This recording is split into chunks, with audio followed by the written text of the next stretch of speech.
80-ге келсе де бойын сергек ұстайтын Зубин Мета саяхаттағанды жақсы көреді екен. Ән мен тарихта қатар алып жүретін дирижер қазақ еліне алғаш рет келіп отыр.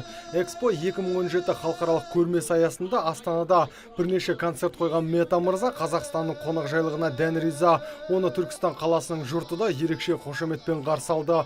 Қуыс үйден құр шығармаған қазақ әлем мойындаған музыканттың иығына шапан жауып қылқобызды сыйға тартты. Құрметімізді көрсетейік.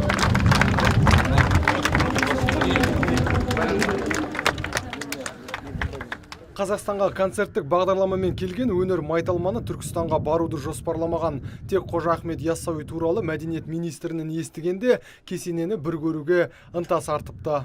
Зубин Мета тарихта өте жақсы көретін азамат, әсіресе философия жағынан суфизм туралы сұрай бастағанда мен ол кісіге айтып бердім. Суфизм негізі Қожа Ахмет Яссауи Түркістан қаласында.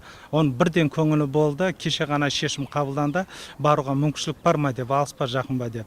Сәті түсіп, бүгін ол кісі өзінің келісім беріп, біз Түркістанға келіп жатырмыз. Әрине ол кісінің өмірге деген көзқарасы, Қазақстанның алға деген ұмтылысы өте таңғалдырып жатыр. Әлемдік жұлдыз кесенені аралап ерекше әсерге бөленді. Әсіресе тайқазанды көргенде таңданысын жасыра алмады. Ал министр әрбір жәдігерге жеке тоқталып, тарихын тәтпіштеп түсіндіріп берді. Елімізге алғаш рет аяқ басқан Зубин Мета ыстық ықыласпен қарсы алған қазақстандықтарға алғысын айтты. So this is our first visit. Менің Қазақстанға алғаш рет келуім ерекше әсерге бөленіп тұрмын. Әсіресе Астана өте жас, өте әдемі қала екен. Осындай жағдай жасаған президент Нұрсұлтан Назарбаевқа алғысым шексіз. Ол болашақты білетін кемеңгер көшбасшы. Осыдан 25 жыл бұрын егемендігін алған елді аз уақыттың ішінде әлемге таныта білді.